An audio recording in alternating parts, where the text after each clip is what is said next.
Եվ այսպես, ինչն էր 2019 թվականի հունիսի պլանի ամբողջ էությունը։ Փաստորեն ամբողջ կարգավորման գործընթացը բաժանվում էր երկու էտապի, երկու փուլի։ Առաջին փուլը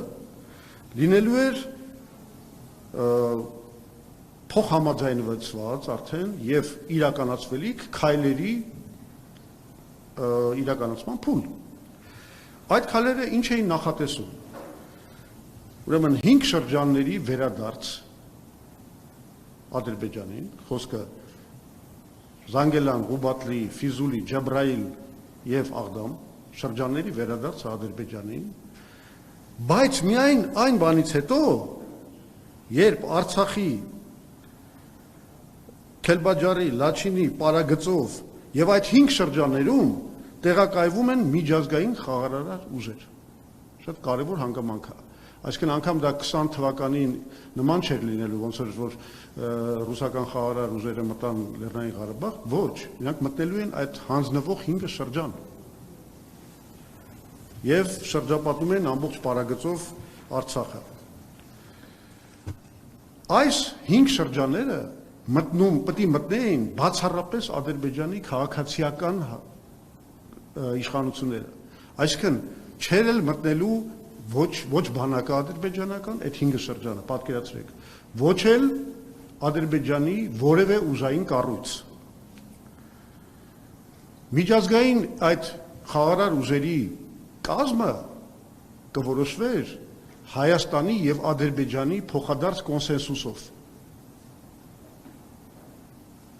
Այսինքն եթե մենք ինչ-որ վախեր ունենք, օրինակ հետագայում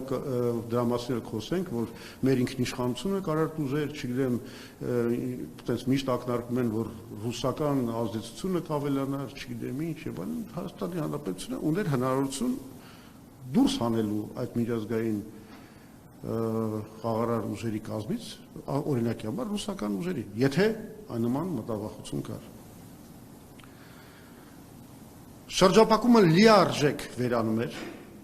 այսինքն մենք ունենում ենք բոլոր ճանապարհների բացում, բոլոր կոմունիկացիաների բացում, բոլոր կանալների բացում։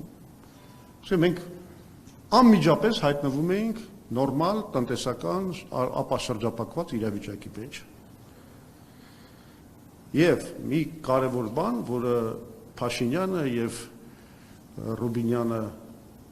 հերքում են եւ ուղղակի սուտ են ասում, որ իրենք ասում են լուծավում էր Ղարաբաղի կարգավիճակը, իրականում հակառակը սահմանվում էր միջազգայինորեն լեգիտիմ միջանկյալ կարգավիճակ։ Սա ապացուցելու համար բերեմ ձեզ մեջ բերում հենց այդ պլանից։ Մինսկի խմբի համանախագահ երկրների աջակցությամբ ճանաչվում են Լեռնային Ղարաբաղի իրավունքները, որոնք ապահովագրում են Լեռնային Ղարաբաղի լիարժեք կենսագործունեության կազմակերպումը։ Այսինքն, ոչ միայն շարունակելու էին Լեռնային Ղարաբաղի Հանրապետության իշխանությունները գործել իրենց լիազորությունների լիարժեք եւ լիակատար ծավալով, այլ նաեւ այդ ծավալը իրենց լիազորությունների ճանաչվում էր միջազգային հանրության կողմից իդեմս Ֆրանսիայի, Միացյալ Նահանգների եւ Ռուսաստանի։ Ավելին այստեղ հենց այդպես էլ գրած է համանախագահ երկրների աջակցությամբ, այսինքն նաև Լեռնային Ղարաբաղի Հանրապետության իշխանությունները կստանային այդ 3 համանախագահների աջակցությունը։ Դուք հասկանում եք սա ինչ նշանակում։ Սա նշանակում էր միջանկյալ լեգիտիմիզացիա Լեռնային Ղարաբաղի Հանրապետության։ Էտել են սուտ ասում, որ բանա ինչ որ լուծարվելու էր, SRN էր բան, որովհետև բացի այս արձանագրումից նաև ասվում էր, որ նաև միջպետական, միջկառավարական համաձայնագրով կմասնավորեցվեն, будут детализированы, ուրեմն բոլոր լիազորությունները, որ Լեռնային Ղարաբաղի Հանրապետության կառավարությունը ունեցել է։ Մյուս կետը, որը ուղղակի ապշեցուցիչ է, Լեռնային Ղարաբաղի անվտանգությունը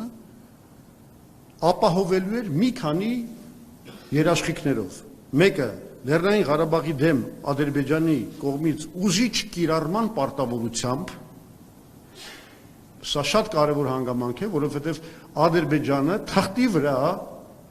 ստորագրությունը դնելով հրաժարվելու էր ՄԱԿ-ի կանոնադրության 51-րդ հոդվածի այդ լիազորությունից իր տարածքում ռազմական գործողություն անցկացնելուց, որը այսենց Ադրբեջանը միշտ մեջ բերում էր եւ դրա մասին էր խոսում եւ այլն, սրանից հրաժարվելու էր։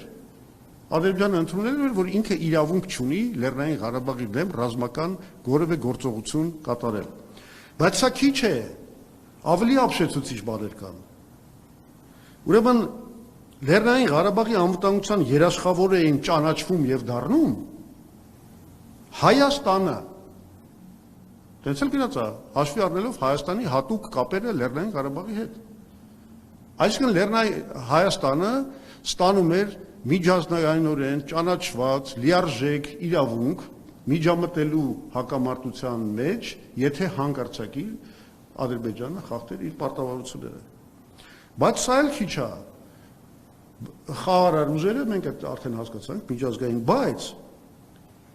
երաշխավոր էին նաև դառնում այս անվտանգության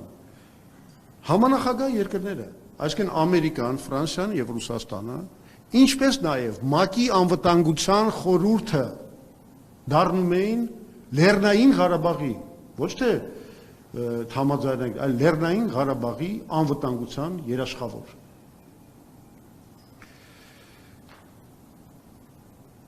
Հիմա նայեք,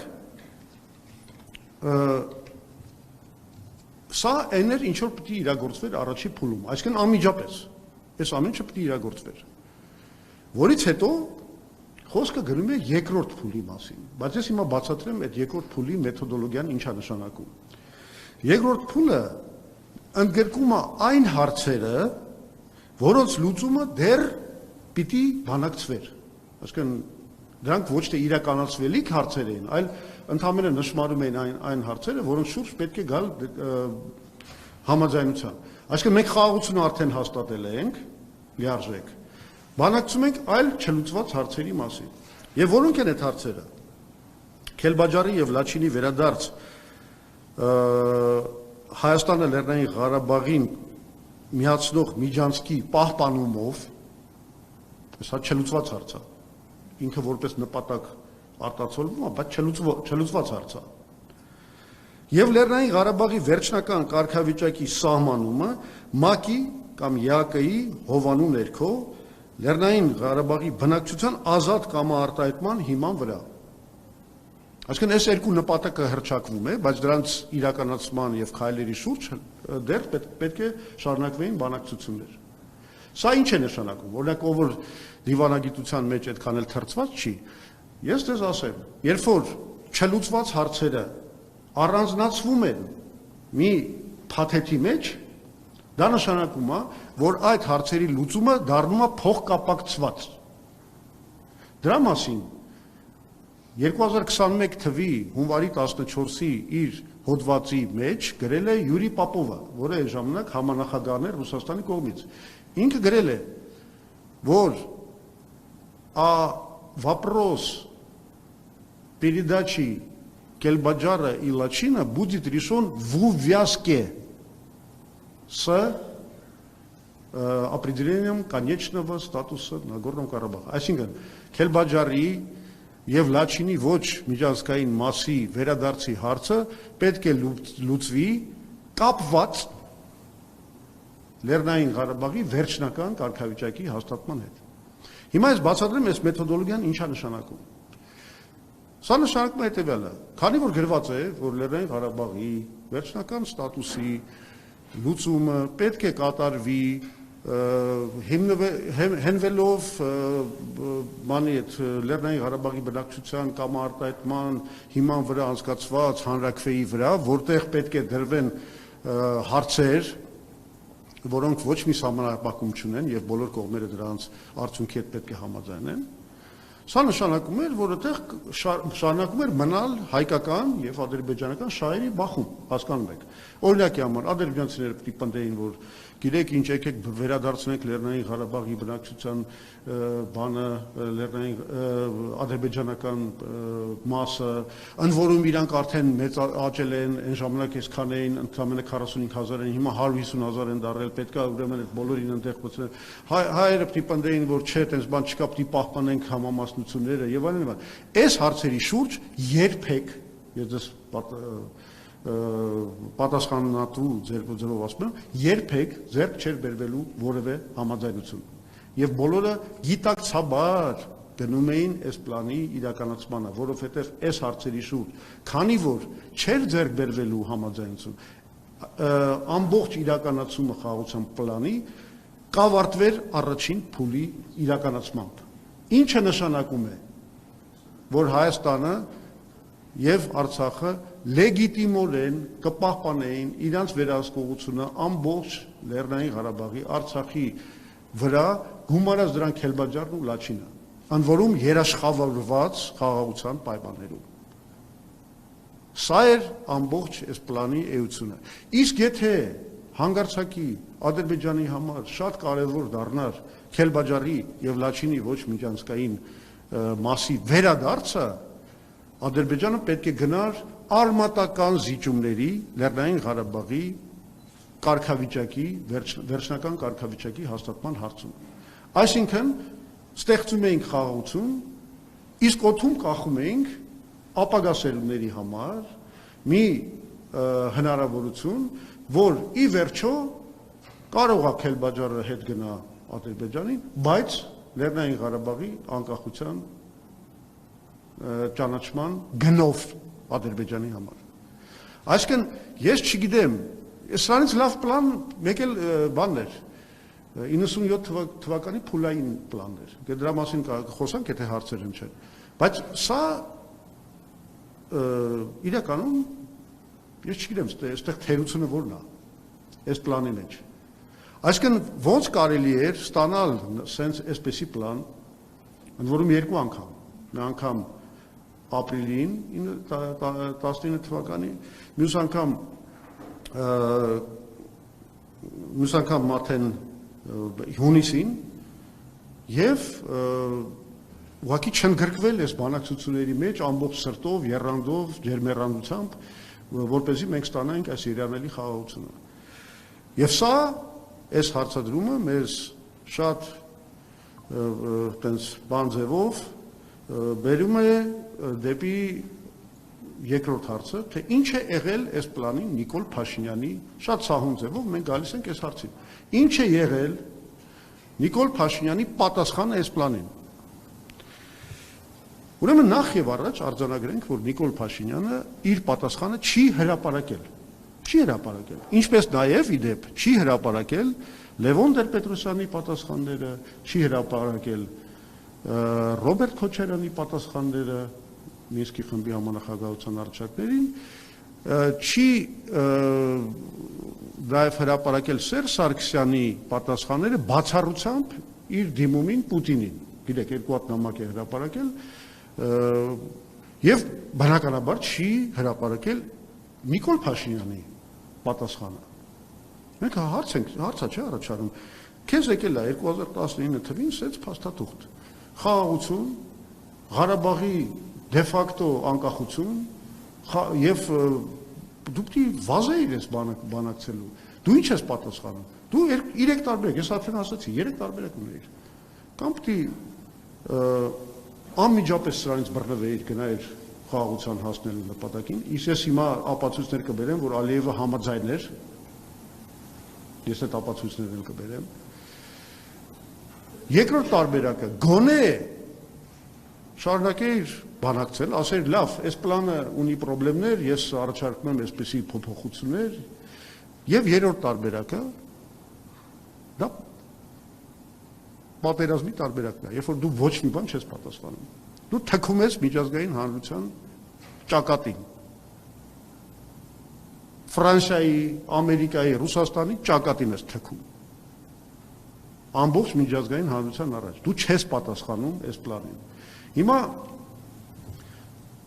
այս առումով մենք հələ որոշակի պատասխան չունենք, չէ՞, որովհետև Ռուբեն Ռուբինյանը ասում է մենք ոչ թե մերժել ենք, մենք գտնվում ենք գնահատման փուլում։ Փաշինյանն էլ է նման մի բան ասում է մենք ուսումնասիրում ենք այդ բանը առաջարկը։ Հիմա որ դուք հասկանաք այդ ասածների աբսուրդը, ես ձեզ ուզում եմ պարզ փաստի առաջ դնել։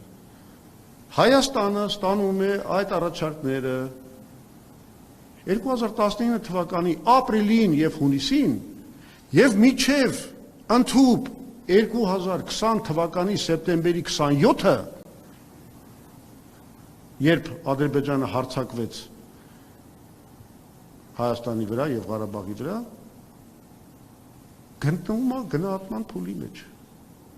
Պատասխան չի տալիս։ Այսինքն, ինչքան ժամանակ է պետք, որ դու պատասխանես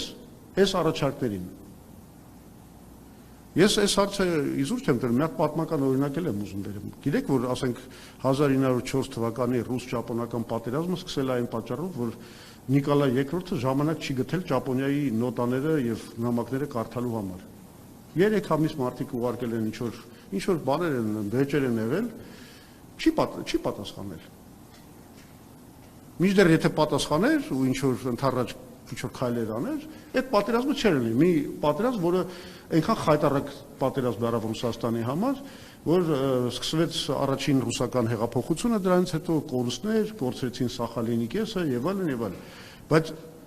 այդ խայտառակությունից հնարավոր էր խուսափել, բայց Ռուսաստանը մեծ երկիր է, ինքը իրեն կարա թույլ տա նման կորուստներ։ Էլի սխալ էր, բայց կարա թույլ տա նման կորուստներ։ Ռուսաստանը չկործանվեց այդ պատերազմից։ Հայաստանը կործանվում է, Արցախը ոչնչացավ։ Նիկոլ Փաշինյանը չի պատասխանել, իսկ հիմա ես դες կապացեմ ավելի ճիշտ, ինքը պատասխանել է։ Ինքը չի պատասխանել դիվանագիտական խողովակներով։ Ինչպես մենք հասկանում ենք Փաշինյանի եւ Ռուբինյանի բացատրություններից։ Բայց ինքը պատասխանել է հրապարակային իր ելույթներով եւ քայլերով։ Այդ քրոնոլոգիան էլ ձեզ ասեմ։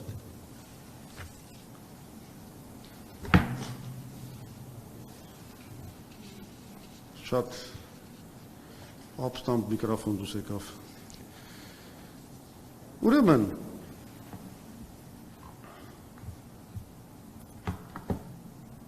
ասում եմ ձեզ, ավելի լավ էր ինքը պատասխաներ, քան չպատասխաներ։ Չպատասխանելը ամենասարսափելի ընտրանքներ, չպատասխանելը բերեց պատերազմը, լեգիտիմացրեց այդ պատերազմը ամբողջ միջազգային հանրության աչքերում, որտեղ Ադրբեջանը ասում է, այս մարդը չի ուզում բանակցել։ Լեռնային Ղարաբաղի խնդիրը բանակցություններով լուծման հնարավորություն չունի։ Եվ հիմա ասեմ իրականում Նիկոլ Փաշինյանի պատասխանները, նորից եմ ասում, դիվանագիտական խողովակներով չի պատասխանել, ինքը պատասխանել է իր հանրային քայլերով, մասնավորապես ուղիղ 2 ամիս հետո, այսինքն ստացել է այդ նամակը, չի պատասխանում, գնում է Ստեփանակերտ, հավաքում է համաժողովրդական մի հանրահավաք, որում ասում է, որ Արցախը Հայաստան է եւ վերջ։ Արել է 2 ամիս հետո։ Ուրեմն դու միջազգային հանրությանը բան չես պատասխանում։ Գնում ես Ստեփանակերտում այդ բանը ասում ես։ Կներեք ես ձենը իջացնեմ, Հետո 2020 թվականի հունվարին անցկացնում է Կապանի ասուլիսը, հիշում եք։ Հայտնի ասուլիս էր, որում ինքը մարտահրավեր է նետում Լեռնային Ղարաբաղի Արցախի հանրապետության նախագահական ընտրությունների բոլոր 10 թե 11 թեկնածուներին, պարտադրելով նրանց, որ իրանք բոլորը դեմ խոսեն սեղանի վրա եղած պլանի դեմ։ Ասում հələ մատ դենանք էլի, թող բոլորը արտահայտվեն։ Իրանք բանը ընդունում են այս պլանը։ Եվ ամբողջ կեցվածքով ցույց է տալիս, որ ինքը ըմբոստանում է այս պլանի դեմ եւ Աստված ոչ արած թե եթե հանգարցակի Լեռնային Ղարաբաղում կան նախագահական ընտրությունների տեխնացուներ, նախագահական տեխնացուներ, որոնք այս պլանը ընդունում են։ Եվ եթե հիշում եք, գնաց մի հատ շքերթ նախագահական տեխնացուների Արցախի հանրապետության, որոնք հերթով իրար հերթ չտալով բոլորը ասին, որ չէ, սա խայտարակությունն է, մենք սա չենք ընդունում եւ այլն։ Սա էլի Նիկոլ Փաշինյանի պրովոկացիան էր ամբողջ աշխարհի առաջ, որ սա անընդունելի բան է։ Դրան հետևեց հիշում եք հուլիսին արդեն Տավուշյան արկածախնդրությունը, երբ որ ինքը ուղղակի գնաց արդեն ռազմական գործողությունների։ Դրան հետևեց Սևրի հայտարարությունը, Սևրի մասին հայտարարությունը, որում ինքը առաջին անգամ ինչ որ Հայաստանի Հանրապետության ղեկավարության անունից ինչ որ հղումներ կատարեց Սևրի պայմանագրի վրա, այսինքն ակնարկելով, որ Թուրքիան հենց դեռ պատասխան պիտի տա, տարածքներով պիտի մեզ վճարի եւ այլն եւ այլն։ Այսինքն այս մարդը, ել չեմ խոսում զրոյից սկսելու իր այդ բանակցությունները զրոյից սկսելու իր հայտարարության մասին, չեմ խոսում այն հայտարարության մասին, որ ասում էր, եթե պաշտպանության նախարարը չհայտարարեր, որ նոր պատերազմ, նոր տարածքներ, ես իրան գործից կհանեի։ Այսինքն այդ մարդը պահպանել է դիվանագիտական լռությունը, ոչ մի բան չի ասել, բայց իր բոլոր գործողություններով արել է պատերազմի ինչ ասեմ, վերսկսումը սադրելու քայլեր։ Բոլոր։ Մի քայլ չկա, որ ինքը արած չլներ։ Եվ այսպես, որ մի քիչ կարտացնենք, Փաշինյանը, քանի որ այս քայլերը կատարել է, ես հայտարարում եմ, որ այս ամբողջ արդյունքները, Արցախի կորուստը, պատերազմը, հետագա 10 բախումները Ադրբեջանի հետ, մեր ստրատեգիական բարձունքների կորուստը, եւ այս չդադարող այս բանի կապիտուլյացիայի այս գործընթացի միակ պատասխանատուն դա Նիկոլ Փաշինյանն է եւ դրանք բոլորը հետևանք են իր ստոր անբարոյական տգետ եւ պատեհապաշտ քաղաքականության։ Սա շատ կարևոր բացահայտում էր, որովհետև սա թույլ է տալիս մեր ժողովրդին ընտրություններից առաջ լիակատար եւ լիարժեք պատկերացում ունենալ, թե ինչպես է Նիկոլ Փաշինյանը կառավարել մեր երկիրը եւ ինչպես է ինքը դարձել այս աղետի հեղինակը եւ գլխավոր ճարտարապետը։ Ես հուսով եմ, որ մեր ժողովուրդը կանի համապատասխան կվերցնի համապատասխան դասերը, կհասկանա ինչ է կատարվել եւ մենք սա երբեք չենք թողի, որ այս թեման քնի։ Սա, ասեմ ձեզ, ամենակարևոր բանն էր, որ եղավ Նիկոլ Փաշինյանի բացահայտման, իր այդ բնավորության, իր կառավարման շրջանի բացահայտման առումով։ Եվ ամենակարևորը, այն մարդը, որ սա արել է, այն մարդը, որ մեզ տարել է պատերազմի ուղղությամբ, 10 ռազմական բախում ունեցել է Ադրբեջանի հետ իր 7.5 կառավարման տարիներին, այսօր մեր ժողովրդին ասում է, որ ինքը խաղաղություն է բերել։ Ատեղել է ստու։